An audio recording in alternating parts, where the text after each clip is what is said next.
ढोल गवार शूद्र पशु नारी सब ताड़न के अधिकारी। तो अब शासन काल में सिर्फ डायलॉग बाजी हुई है। हाँ। सौगंध है इस मिट्टी की, हाँ। मैं देश नहीं नहीं बिकने बिकने दूंगा, है ना।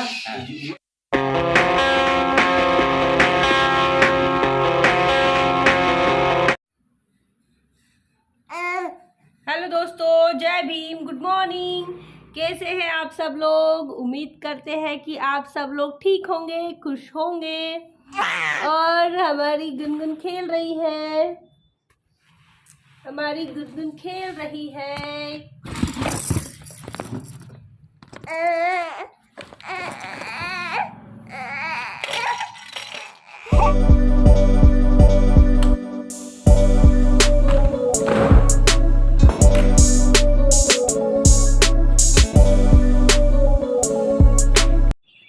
मैं थक गई, बहुत थक गई।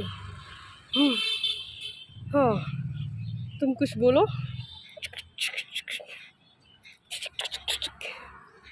गोस्वामी तुलसीदास को याद किया जा रहा है। हालांकि उनका लिटरेचर जो कह रहे हैं कि वो हिंदू धर्म के लिए है, लेकिन उनका लिटरेचर हिंदू धर्म के लिए ही नहीं, इस देश के SC ST OBC और महिलाओं को का अपमान करने वाला भी है।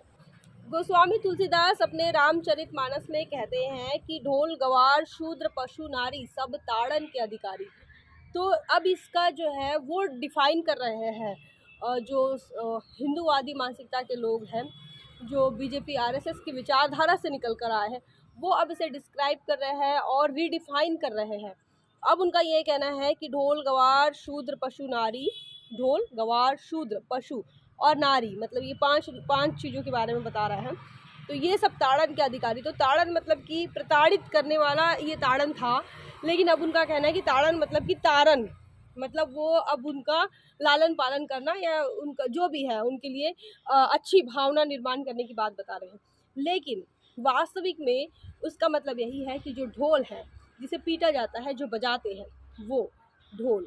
गवार जो कि अनपढ़ है, जिसे कुछ नहीं समझता, मान सम्मान में अच्छे बुरे में फ़र्क नहीं समझता। शूद्र मतलब कि जो ब्रह्मा के पैरों से पैदा हुआ वो शूद्र। पशु जानवर, और नारी मतलब कि महिला, मैं, आप, हमारी बेटी।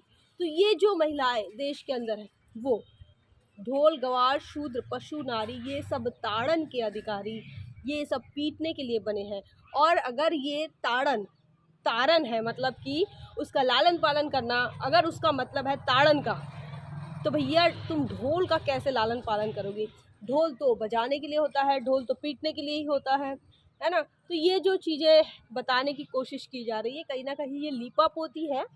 ये बहुजन समाज को समझना होगा, क्योंकि गोस्वामी तुलसीदास जो है वो बहुजनों का हित तो नहीं चाहते थे। वो नहीं चाहते थे कि इस देश के SC ST OBC मतलब कि शूद्र, उनको मान सम्मान मिले, इस देश की महिलाएं उन्हें सम्मान मिले। उन्होंने कहा ये सब प्रताड़ित करने के लिए है। आज जब संदीप आ जाएगा तो हम लोग शूट करने जाएंगे और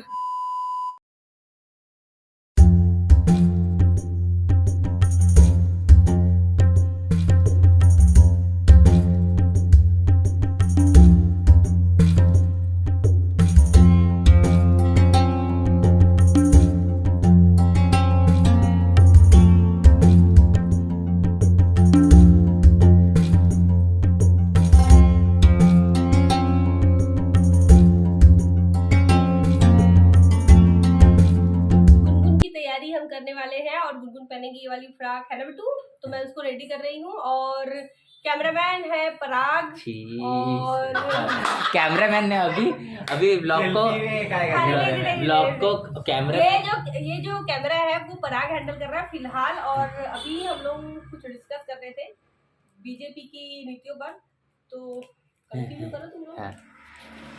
तो बीजेपी की नीतियों पर हम लोग जो डिस्कशन कर रहे थे वो कि ट्विटर पर हम अभी देख रहे हैं कि एक ट्रेंड चल रहा है कि हर घर तिरंगा। तो हर घर तिरंगा होना चाहिए, ये तो हम लोग मानते ही है, लेकिन उसके पीछे का जो ओरिजिनल सार है या फिर उसका अगर हम कहेंगे मीनिंग क्या होना चाहिए ओरिजिनल तरीके से, तो आपको क्या लगता है भाऊ?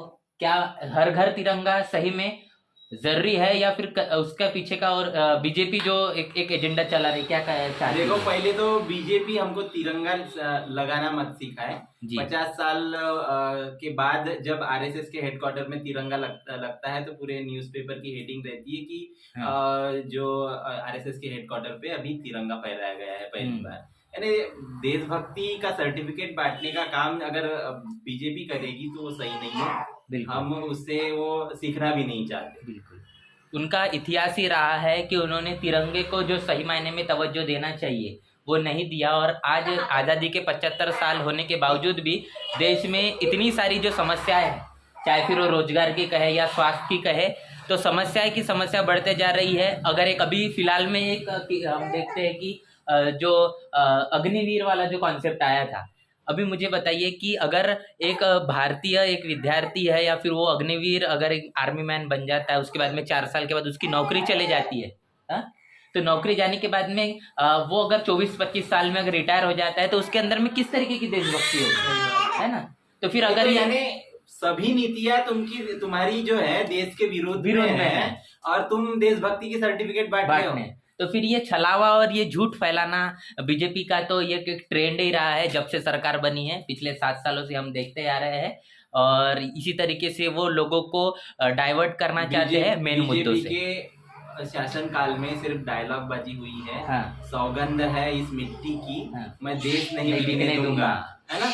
वो ऐसा बोलने वाला बंदा हर चीज को प्राइवेटाइजेशन कर रहा है, अपने दोस्तों के साथ उसको बेचते जा रहा है और हमको देशभक्ति की सर्टिफिकेट, ये देश तो नहीं सहने वाला। तो देश के जो जागरूक लोग हैं, खासकर जो युवा है, उनको इस बात से सबक लेना चाहिए और जो हर घर तिरंगा ये कॉन्सेप्ट, इसको सपोर्ट बाकी सही मायने में आप किस तरीके से कर रहे हैं, देशभक्ति आखिर कैसी होना चाहिए, ये आप इस बात को गहराई से समझिए तो आपको भी इनके इस डिस्ट्रैक्टिंग जो इनके एजेंडे रहते हैं ये आपको समझ में आए। स्वतंत्रता आज़ादी के मौके पर हर घर में तिरंगा, इस बात को लेकर आप क्या सोचते हैं और आपकी क्या मानसिकता है, आपने क्या सोचा है, कमेंट करके ज़रूर बताएं। तो आज के ब्लॉग में इतना ही, मिलते हैं अगले ब्लॉग में।